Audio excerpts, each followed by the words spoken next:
Hey everybody, and welcome back to Eyes on the Mise. My name is John. That's Ian. Hey! It is not April, it's now May. It's gotta be May 2nd, episode 82, Deck Tech to Select Decks.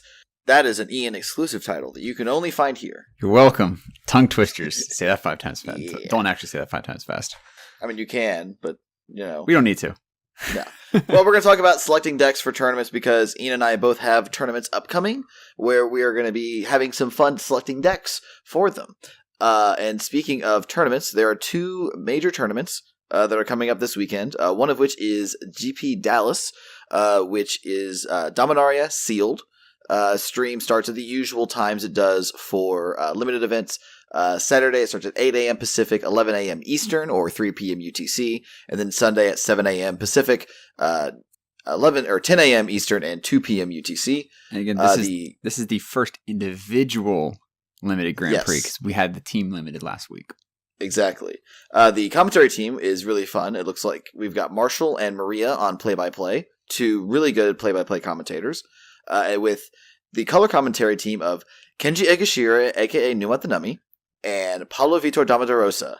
Pablo Doritos. Pablo Doritos. Yeah. Yeah. I'm excited. This is going to be fun. Yeah, I won't be watching that, though, because I'll be playing Pauper at Rags to Riches 19 at Card Kingdom Mox Boarding House / Old Card Kingdom in Ballard, Seattle.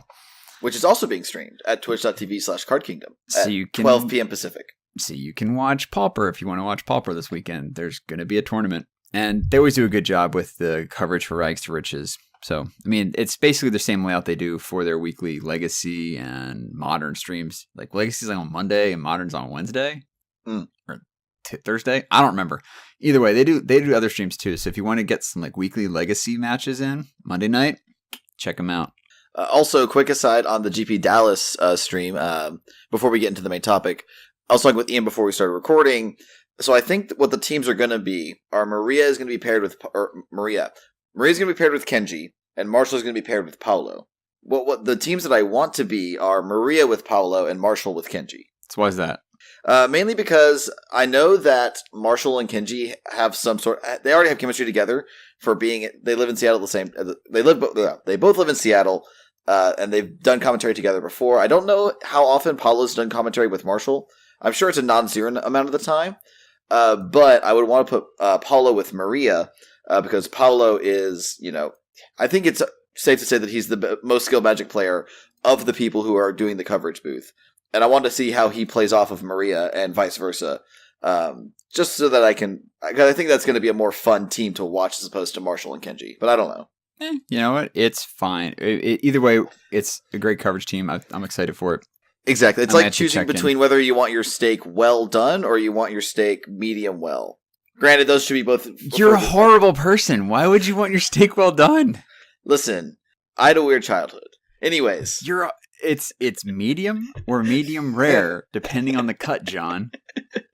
Okay, Moving on. I think we found our decisive topic here, but anyway. Listen, I get my steaks medium rare now. Hits the papers on the desk, moving on. So let's talk about deck selection because when you have a major event coming up, like yourself with Rags to Riches and myself with the Team RPTQ in June, you're going to have to pick a deck for it. And there's a lot of factors that got to go into it. And it's, probably one of the most subtle things about going to a big tournament is what deck you bring to play. Yeah, and obviously the biggest thing is to be like, what format is it? Because you can't go bring your Grixis Delver deck to a standard tournament because get out of here with that.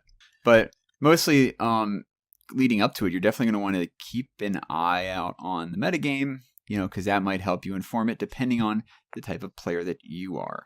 Exactly.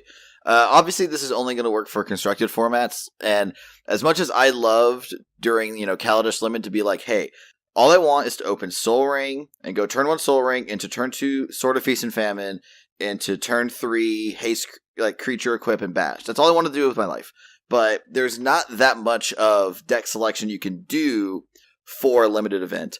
It's because it's pretty much all laid out before you. You can have strategies going into it, but you can't be like, I'm going to play green-black Saproings, and then you open no Saproings and you're sad. Yeah, when I mentioned I did a little friendly opening of a box with a bunch of friends of mine the day before I did my actual pre-release. I had a Slimefoot in there. Slimefoot did a great job in me there. When Lindsay and I did our Two-Headed Giant, not a single Slimefoot in either one of our 12 packs. Womp womp. So it's one of those like, but she still went black green with the Saproling theme, but we didn't have like one of the best components of that archetype because she still had other things that made it work.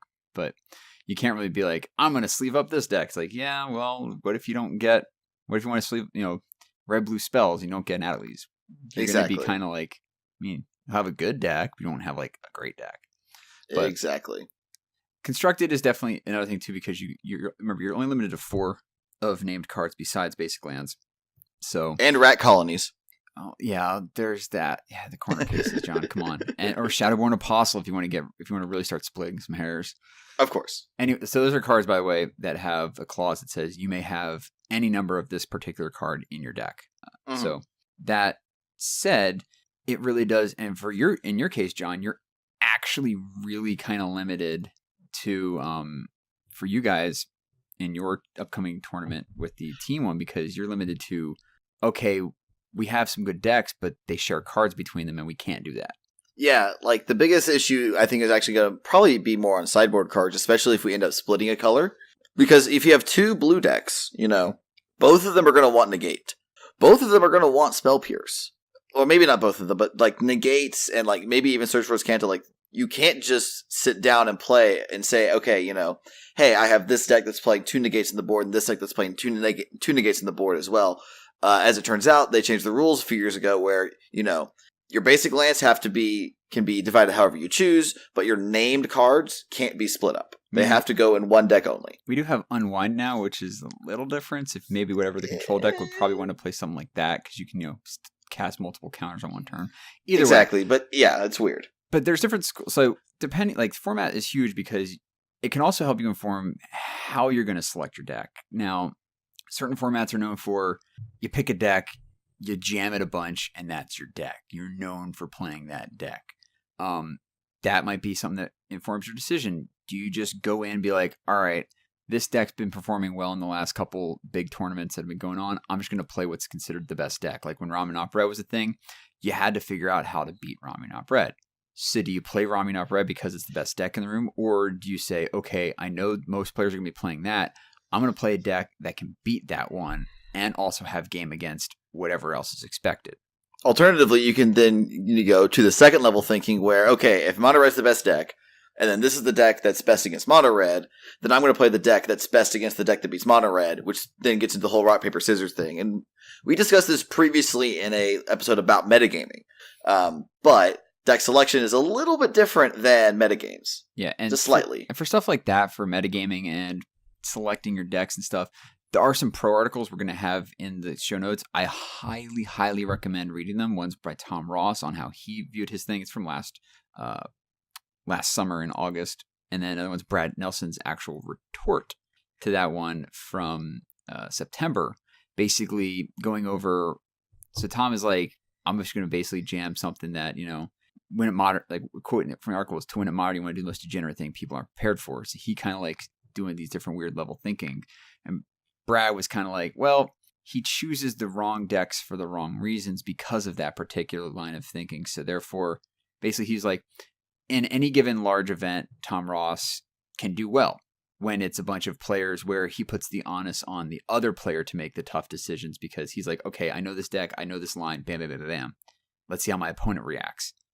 Whereas in a room with more pros, that kind of line of thinking gets weaker. Yeah. And that's something that we'll get into a little bit later. But yeah, both of those articles are great. You should totally make sure you read up on those. And the big thing with deck selection is kind of into that same vein for where Tom and Brad are thinking, is that there's a lot of factors that go into what it is that you should be bringing to any given event, whether it's F&M, whether it's a PPTQ, whether you're going to a GP, whether you qualify for the Pro Tour, whatever it is. The first thing that you should kind of look at is the metagame, like the local metagame, for exactly the same reason we talked about it before. That kind of rock, paper, scissors thing that's going on. Is your F&M full of control decks? Then bring an aggro deck.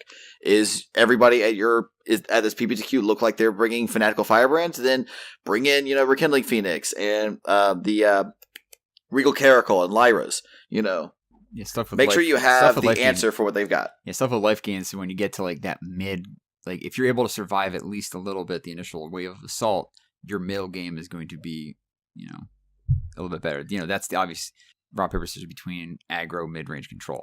But and then I'm gonna take this last point. No, yeah, go for it. Because of reasons.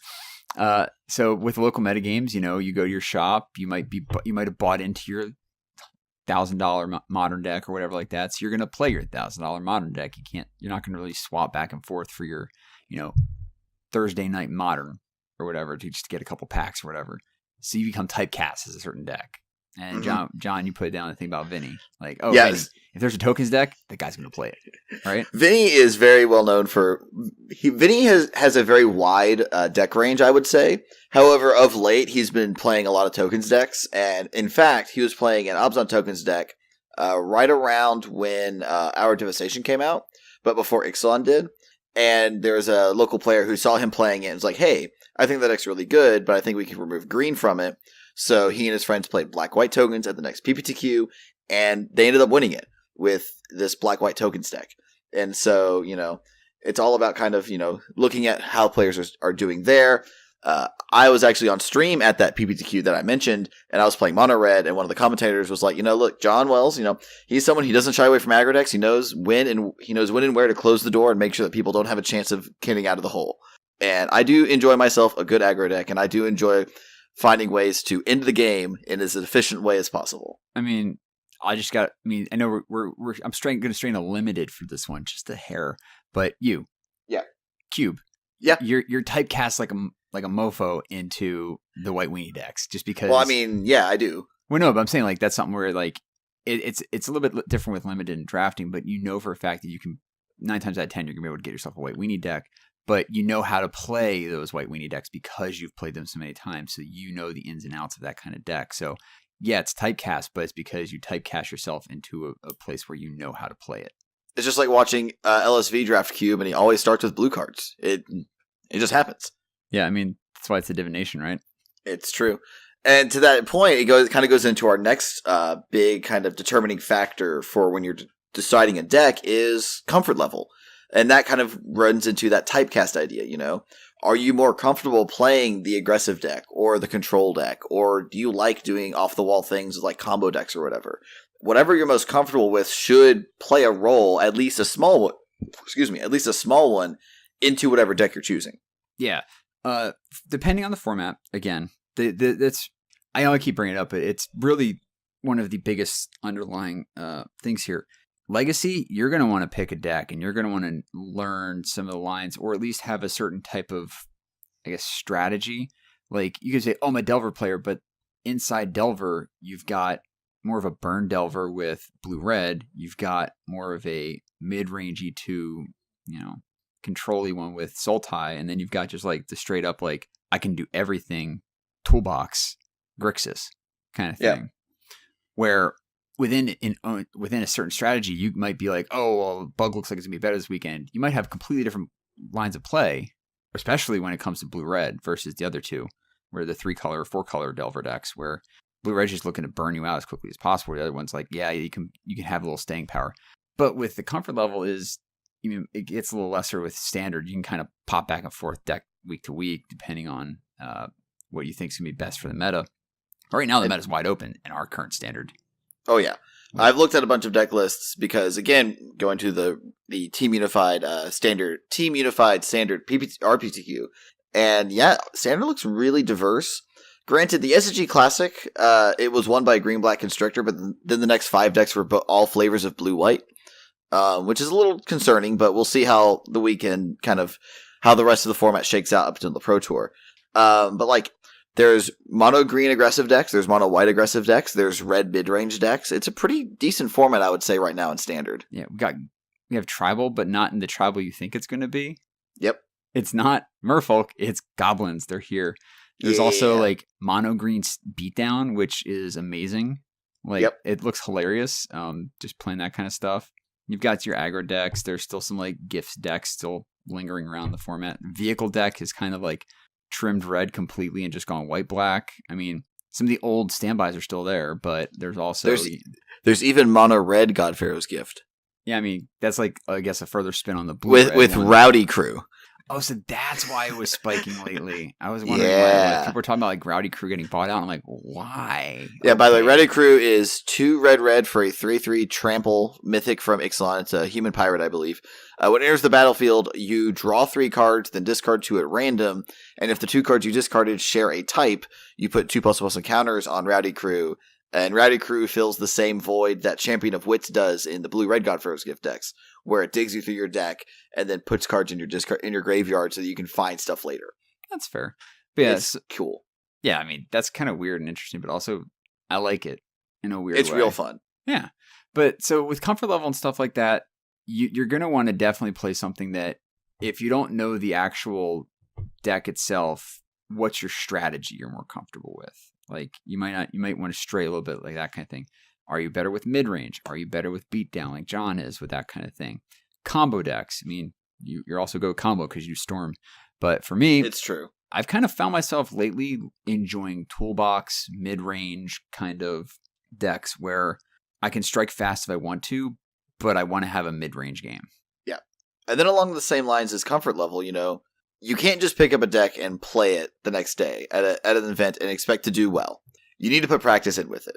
And there's a lot of ways you can get practice with your decks. Goldfishing is one of them. If your deck doesn't rely too much on interaction, like an aggro deck or a combo deck, really deck. Hard to modern deck.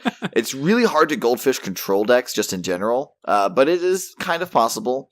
And the big thing with practice is the best resource is Magic Online. For all its warts and flaws, Magic Online is still the best way to practice for any major event that's coming up on the horizon for you. Yeah, and there's still some kind of freer programs out there if you have friends who can use them and such. There's even some kind of weird ways where you could basically gin up Skype and have a deck proxied and have your camera pointing at your desk and Skype with a friend and run through a gauntlet if they're not local. Or you can have a gauntlet of proxied up decks and basically be like, all right, here's a snapshot of the top 8 decks in the metagame. Let's run this brew through the gauntlet and see how it performs, kind of thing. Exactly. Yeah, Magic Online, if you have the means and the resources to acquire multiple decks, mostly through drafting is usually how a lot of people will do it, or they'll just straight throw money at the screen and buy them outright. But it's definitely an interesting way to, there's multiple avenues for you to practice decking or playing with the deck. Now, John mentioned goldfishing. Now, what goldfishing is you're assuming that you're sitting down to play your deck. You'll draw your 7 cards, whatever like that, and you're literally playing against an opponent who is a goldfish in a bowl. They are literally just basically playing a land, go, land, go, land, go, where basically they don't do any kind of interaction. You can kind of fake, oh, I guess they blocked here. Yeah, we'll trade off. No big deal, kind of thing like that with a creature. Or, oh, I guess they quote unquote countered this spell or whatever like that. If you want to just do okay, have something like that. I mean, you can have a friend who around for goldfishing who can just at random times call out okay, next spell gets countered. I cast this spell. You look at your buddy, it's countered. Or it resolves kill spell, kind of thing like that. If you want to step it up a little bit with goldfish, you don't have to say exactly what the kill spell is or anything like that. It's hey, how does your deck handle in this particular line of play with this particular situation? What happens? So exactly. It's also really hard to sideboard when you're goldfishing because you don't know what you're sideboarding against. Yeah, and arguably sideboarding is the most important part, which is why playing actual matches is almost more important than just playing a bunch of game ones, because you are going to play at least as many sideboarded games as unsideboarded games, if not more. So making sure you know what your sideboard plan is with your deck is going to be hugely important. Oh no, you're guaranteed to. Think about it. You're only playing 1 game unsideboarded, and you're at least playing game 2 sideboarded, and you could potentially play game 3 sideboarded. Which is why at least as many is still true. Yeah, and it also really helps to know, is your deck better on the play? Is your deck better on the draw? What kind of situations do you want to be, mulling, what kind of hands? Goldfishing is really great to just draw a random 7 and be is this a keep? Can I keep this? Or you can be okay, I mulled a 6. Exactly. 6 against an unknown opponent. So those kind of things are really interesting and really helpful. I know recently I've been practicing a lot for the Pauper thing, playing a little bit online, but doing a lot of gold fishing. Why? Because I want to see how lines of play are, because the deck I'm practicing right now, like I would do it with Tron and the Is It Blitz deck that I've been working up a little bit, the one that won the last one, with just a few minor tweaks right now. But basically for Tron, when I would goldfish it, I would play it out as, okay, how am I sequencing my land drops? That was, for me, honestly, I was really prioritizing how do I sequence my land drops as I'm drawing through my deck. Because with a deck like Tron, you really want to make sure you hit Tron on 3. If not, you want Tron on 4, because you want to get at least the color source down in the first 2 turns so you can start countering spells. Tron, for me, when I play Tron, I always prioritize my tap land, my ETB tap lands first. Like, ETB tap, gain of life, like Swiftwater Cliffs. I'll play that first, and then I'll play a Tron land second, so that way I can hold up potentially a counter spell or an impulse or something else that can interact with my opponent on turn 2. Yep. And then with Is It Blitz, I'm going through seeing like, okay, how do I want to start sequencing the chain of quote unquote storming off with this kind of thing? I know with you, John, I'm sure you practiced storm lines left, right, and center. Yeah. Well, another way that I did extra reps when I was playing Storm, and this is one that, playing it yourself is the best way to do so, but also if you can find videos of like better players than you playing the deck, that also can help you get you into that mindset. So for me, after I picked up Storm, I just watched videos of John Finkel playing Storm. That's a really good person to watch. It is, yeah. I mean, best Magic player of all time? Yeah. It's hard to do better. A Storm Master? Yeah, definitely. Yeah. And, helping watch someone else go through those lines and get those mental reps in that way can also help a ton. Well, and also, like, watching, better players can help you, be more comfortable with, like, okay, like, it's kind of like what LSV will do a lot with his articles on what's the play. Like, if you're watching a replay or something like that, it doesn't necessarily have to be live. You know what your opponent has in their hand. You don't know what, like, if you're watching like a stream replay, you could pause it. They draw step, pause. Okay, what line would I take for this turn? How do you think I would go? How do you think my opponent would react, knowing what they're playing, but all that and such? And then you hit go, and then see what happens. And then if you want to really step through each of the actual individual decision points, you can do that too. And almost play for, like, not play for them, but watch as they play along and, kind of get a guided tour of how exactly they're playing the deck. Yeah, exactly. But really, like what John said, the best way to do is just play. If you have a buddy to jam some proxied up decks, do it. If not, just grab on Magic Online. If you have a deck that you really, really, really, really, really, really want to play, get that deck and play it. Absolutely. Another big factor for choosing a deck is how big the event is, and also what's the usual level of competition that you should be expecting here. For example, larger events like GPs or PTQs or like PPTQs or RPTQs, they tend to have more predictable metagames. So if the metagame on Magic Online or wherever you're finding your data is like 30% of one deck, then 20% of another deck, then you should bring a deck that is expecting that metagame. Sure, you're going to see spikes here and there for someone who comes in playing, I'm playing mono green elves, or someone who's coming in and playing, I'm playing servo tribal. You can't necessarily rely too much on what are people playing as far as, like trying to spike the tournament. Or you could be the person who wants to try to spike the tournament, where it's like, I'm going to play this deck that I've built together that I know the ins and outs of, and I think has a good matchup against the rest of the metagame, and be the person who takes their brew and really puts a mark on the format. The last time that really happened that I can recall is when Chris Botello took his deck to GP Portland, which was Mardu Cat Pact. God, is it Grixis Cat Pact? I think it was Grixis. It was Grixis. Yeah, Cat Pact. Grixis Cat Pact. I was there that weekend. Where he's giving harmless offerings to give people demonic packs and have them lose the game, and he top 8'd too. Yeah, that was like the deck of the weekend. Everyone's like, this deck is just cheeky and great. Like for me right now, like when I went to GP Phoenix a couple weeks ago, I was like, I could just run out Grixis Death Shadow because I'm pretty good with I'm comfortable with Grixis Death Shadow. I've gotten reps in with the deck. I've played it a bunch online. I'm not as comfortable and familiar with the deck as my Infect play, which I've, the primary deck that I used to play in Modern. So I was like, all right, sure, I'll bring it. Ended up playing against, where I did a deck tech about it, but 2 of my 4 opponents before I bombed out of the tournament said, yeah, I haven't played Infect in months. Like, if that's a deck that people like, yeah, I used to play against it and stuff like that back when it was the deck du jour. You're not like it's fallen out of, it's almost like negligible representation in the meta. If you have a deck that used to be powerful, still can, spike a tournament here and there.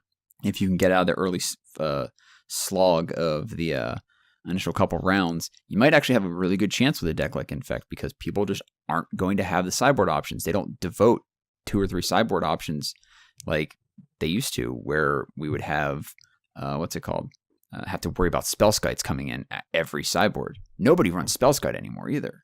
Like that card is gone, which is kind of great if you want to come in and, take what used to be a former good deck and spike it. I mean, granted, Storm got some pretty good upgrades recently, but like people would still bring Storm to a tournament and can still storm out because people aren't going to, have a plan for it. It's a deck that can win out of nowhere. Although, to be fair, Storm is really good in Modern right now, which scares me. Well, I meant like before Baral got printed and stuff. True. Also, with the same thing as level of competition, I went into the depths of Twitter and found this tweet from Rich Hagan talking about GP Madrid back in March, where he was saying if you're playing in GP Madrid and you had a non-pro team, a set of Legacy Miracles, Modern Grixis Control, and Blue-White Approach would likely give you a less chance of winning than Legacy Charbelcher, Modern Boggles, and Standard Hollow One versus a pro team. Because if you are a worse player, if you know that your skill level at Magic is below your opponent's, then it probably behooves you to make as few meaningful decisions as possible that still have a large impact on the game. Which is why you can see a lot of people, like a lot of less skilled players, playing aggro decks or playing Infect or playing Burn, because their decision trees are pretty much smaller than they would be if they were trying to play Jund or Grixis Control or whatever it may be for your control mid-range slate, as opposed to playing just the aggro deck of get it down and crunch in. Yeah, and that's kind of like almost ties back into those articles by Brad Nelson and Tom Ross we're talking about, because it ties it up really nicely with that. Where if you are going up against a bunch of people who will know your decision trees better than you, probably not a good idea to play that deck. For instance, and not trying to rag on or anything like that, Lindsay, she just doesn't like playing blue. Why? Because there's a lot of instance, card draw, card selection in that. And she's more comfortable with playing decks that are kind of aggro to mid-range, where like, give me things that turn sideways. And blue tends to be no, go for it. And there's nothing wrong against like wanting to turn things sideways. That's always a great sign of a good, healthy format when there's an aggro deck that can do well against the format. It's when everything's locked down to mid-range and control that you get some really weird formats. Like when Mono Red wasn't a thing that existed, formats were kind of weird and skewed heavily towards the really degenerate decks like, what's it called? The Saheeli combo deck? Oh, God, that one. Or I was thinking even Aristocrats. Yeah. Like now I will say like where like they have where a deck, if a deck has time to set up its weird convoluted win con and it's not being punished by a prevalent of an aggro deck in a format. Yeah. Also, blue tends to be less favored by new players because of how many decisions they have to make. So that happens a lot.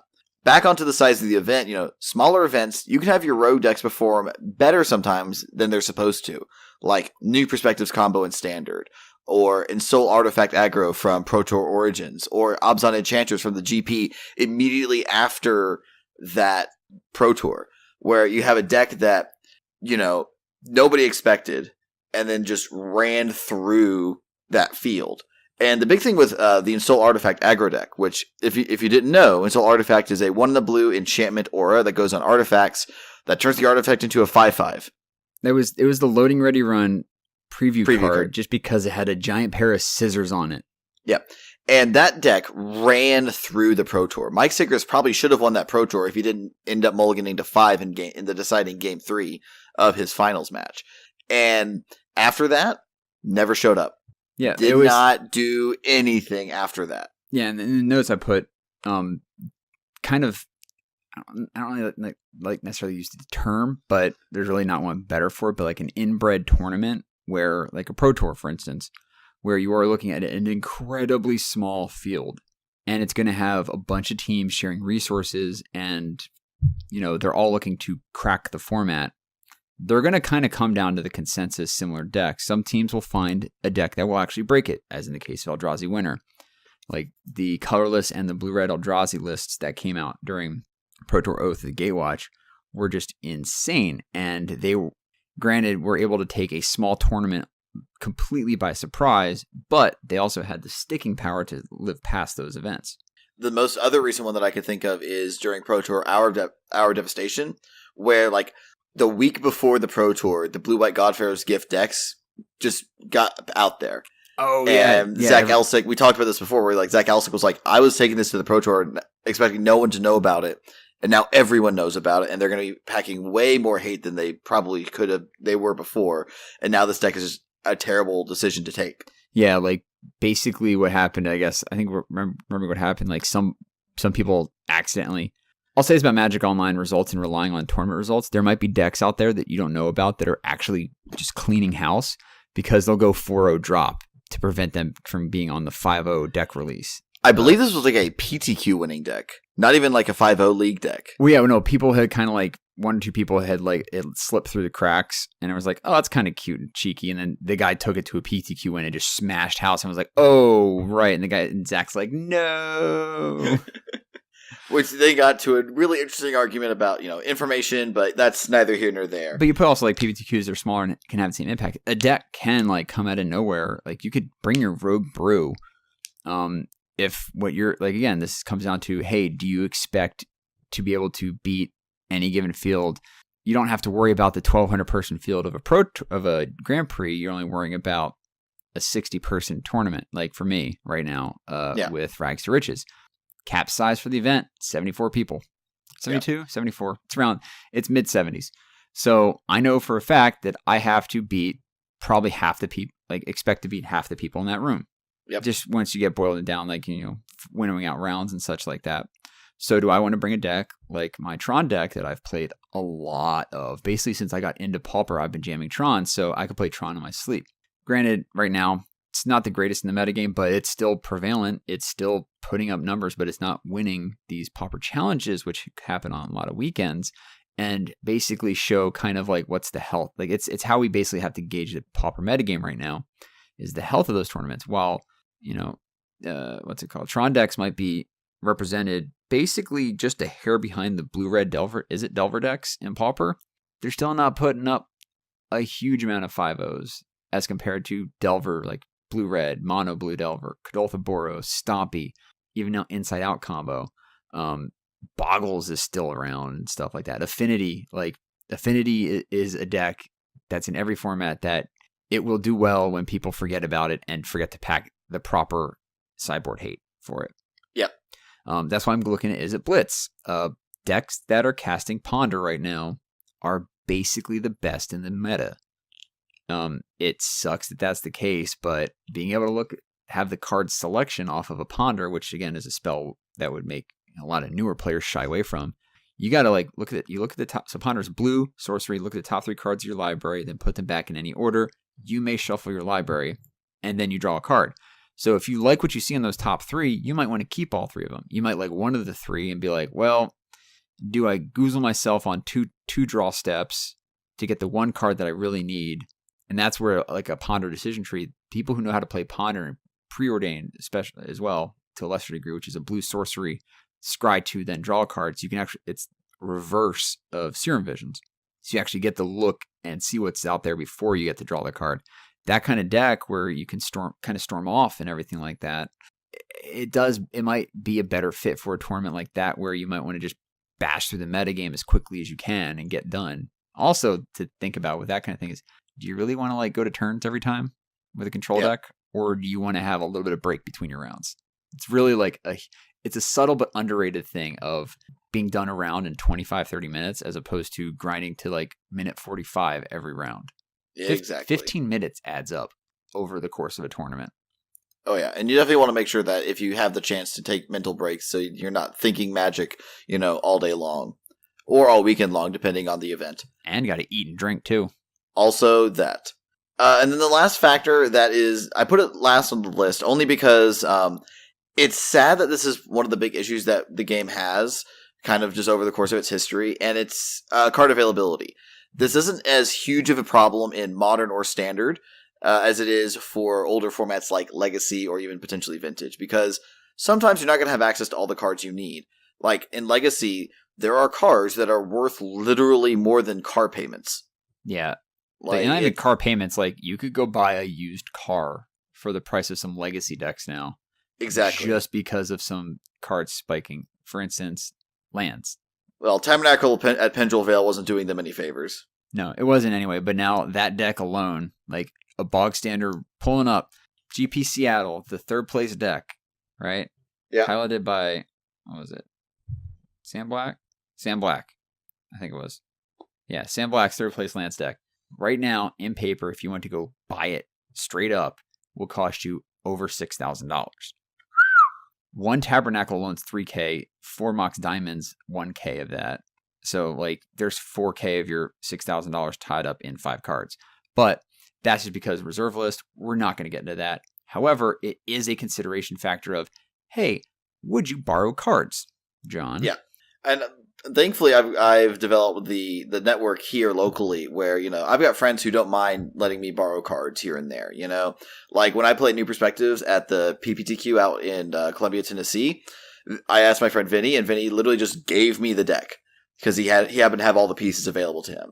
And I was able to take it and play in the event and leave. And that's an extreme example. But like even when I was playing Mono Red and building it for like a PPTQ, I was able to go to Vinny and be like, hey, I need 3 Earthshaker Kenras, I need 2 Rampaging Frostodons, and blah, blah, blah, blah, blah. And he was able to let me borrow those and then be able to be like, okay, here's the back, and develop that kind of trust network where it's fine to be able to, where everyone is fine with being like, hey, I need another Chandra, do you have one? Or, hey, do you have any extra, you know, Teferis lying around, you know? Being able to have that local support group that helps everyone else play the decks they want to play is cool, and if you can develop that in your local area with your friends, you should totally try to do so. And unfortunately for me, I have never really delved into local scenes too much in terms of getting in good with the local players, mainly because, I mean, I have a bunch of friends in Seattle to play. Yeah, obviously. But will I borrow cards from them for a tournament? Probably not, because my tournaments are going to be elsewhere, and it's going to be kind of crazy and hinky, and honestly, I've just never felt comfortable asking friends, hey, can I borrow this much money from you? Which is kind of what it is. Yeah, it's essentially, it's just boiling down to like, hey, can I borrow X dollars that are tied up into a physical object from you for a weekend, and I will give it back to you at X date. Online, so one of the things I put here is like, will you and should you run suboptimal cards if you can't acquire the best deck? Or, I mean, like we're talking about like the best deck for the formats, like you might not even have the best build of your deck because you might not be able to get access to a certain sideboard card, or it's something, oh, you're going to a tournament and, oh, I wanted to make these last minute changes to my sideboard, but none of the vendors at the tournament hall or at your local game store have that card in stock. So I have to go with, you know, my like tier 2 option instead of what will be a tier 1 sideboard choice kind of thing. Like me. I mean, I just realized I sold back 3 Chalice of the Voids recently in some decks. I'm looking at like, oh, they have 3 Chalice of the Void in their sideboard. Ugh. Well, I could find friends who have chalices and borrow them, or I could just go with a different option. For me, like instance on Magic Online, I have a bunch of Grixis decks. Do I have a Liliana the Veil online? Heck to the no. Why? Just never acquired it online.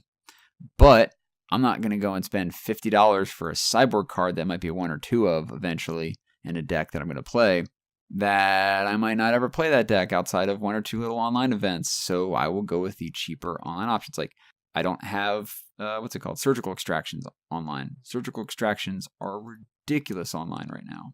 But like compared to paper, where paper they're like $15-20, where online they're like $40. I might have them in paper, but I might not be running the same sideboard online, so my testing gets skewed.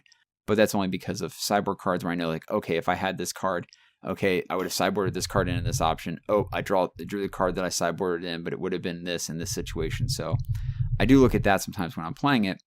But yeah, I'll definitely play more optimal cards. Like right now, I have most of blue-white turns built online. I don't have the Jaces. Yeah. I'd have to borrow them from a friend to finish them. Would that be hard to do? No. I'm pretty sure I know people who I could probably be like, hey, it's me, and use my, you know, cachet of, oh, people know who I am, or like my friend group would be like, oh, yeah, trust him, or be like, I don't have it, but I know a friend who I can vouch for you, kind of thing like that. Like John was saying, he's built it locally. Like I have it online for that kind of support group. So where John has the physical local support, I can basically be like, hey, I want to borrow this card for an online stream, I guess. However, what's kind of great about that is if work ever, my schedule ever allows me to get a regular stream schedule going, there are things like Card Hoarder Stream Team and stuff like that that can allow for that to kind of happen, where if that is a decision you want to make where, hey, you want to test a bunch of decks and stuff like that, you can do so if you stream and, and you have certain viewer requirements and meet that. Hey, all the more power to you. And I know for a fact friends of mine who have achieved that level have realized, wow, it's just opened up a whole new bevy of options where I can just go have like, hey, like stream viewers request a deck and I'll stumble my way through learning how to do it, rather than when all I got to do is just borrow the cards from an online source, as opposed to actually having to go and buying a $300 deck online. There are also things out there, I don't remember some of the names of them, but there are deck rental sources. Be wary of these though. Yeah, they've kind of gotten into some disrepute of late. Yeah, they've gotten a little hinky lately, but some of those things still exist out there. I don't know any of the names off the top of my head, but the deck rentals do exist. I know the only time I've actually physically ever borrowed a card in person is when I took my Canadian Highlander deck up to Yellow Jacket, and I wanted to test with a Glorybringer and a Palace Jailer in my Jeskai deck. Now, I'll tell you this. When you talk about a local metagame, that is one hell of a local metagame for Canadian Highlander in Victoria, Canada. You take your Canadian Highlander deck anywhere else, you might have a fun time. But you take it to there, you better be ready to beat like people who live, eat, sleep, dream, breathe Canadian Highlander and have the kind of like know and play and all that kind of stuff like that. Yeah, it's a very different atmosphere. But I wanted to kind of touch a little of that kind of thing because Palace Jailer, you get that anywhere else. Palace Jailer is like, what? It's maybe $1. Maybe. Could be more. It's played in Legacy. Yeah, it's gone up a little bit. Palace Jailer, here it is. 46-cent card in paper, right? Palace Jailer is a 2-white, 2/2 human soldier. When it enters the battlefield, you become the monarch. When it enters the battlefield, exile target creature an opponent controls until an opponent becomes the monarch. That card is goofy good in that format. You can't find that thing for less than $10 in Victoria. Like a card that I can get in America for 50 cents is like ridiculously expensive because nobody has it in stock. And if you do get one in stock, the local markets scoot on that kind of thing because of card availability. Yep. So it's one thing to really keep in mind. I know, John, have you ever had any situations where you've run across where you felt like you've had to actually run a suboptimal kind of card in your deck just because you don't have that card? There have been a few times, especially like before you get like a modern deck put together, where you're like, man, I am missing, a fetch land, or I'm missing a land, or it's like, man, I could really use Chalice of the Void, but I just don't have them. Yeah. And you got to be like, yeah, I need to figure out like what's the best option here for that. Recently, when I'm building like my Storm sideboard, Shattering Spree is a surprisingly expensive card. Thankfully, I managed to find a copy, and I don't need two for a while. But that is one card that recently caused me to be like, that's pricey. Yeah, like it used to be like a $5. It's an uncommon. So Shattering Spree is from Guild Pact. It's uncommon for red sorcery with replicate red. So replicate is when you play the spell, copy it for each time you paid its replicate cost. You may choose new targets for the copies, destroy target artifact. So you can pay 1 red, destroy 1 artifact, or you can pay multiple reds and destroy multiple target artifacts. It was kind of like a cycle, I think. Yeah, there was another one that's Giga Drowse. Giga Drowse is the big one. Which is the blue one where it's a tap a permanent. Yeah, and that's a one that turns plays usually because they'd be like, oh, I'll tap down your lands on turn 3 and then set up for me going off with land or turns. But yeah, just finding the availability of cards either by price or you just don't have it in your collection and you want to take it to an event and the event people don't have it on site, so you can't really purchase it. Or if you don't want to purchase it just because you're testing a sideboard option out, why would you go spend like $50 on a sideboard card that you might just end up cutting? Exactly. And again, that's something that can tie into you're testing. If you're able to goldfish or practice with a friend in paper with proxied versions, you can actually kind of like test that sideboard option out in a controlled environment where you don't have to worry about spending the extra money on it. Yeah. So I think that kind of sums up our thoughts on deck selection for some bigger events.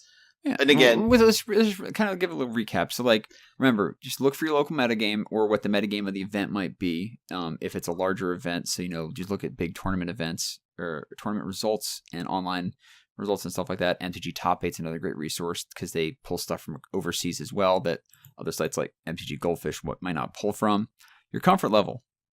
Are you familiar with the deck? Is it a deck that you can pick up and play with it easily, or do you need to run a lot of things? Also, how are you going to get comfortable with it? You can test it with a friend, goldfish it a bunch, or whatever.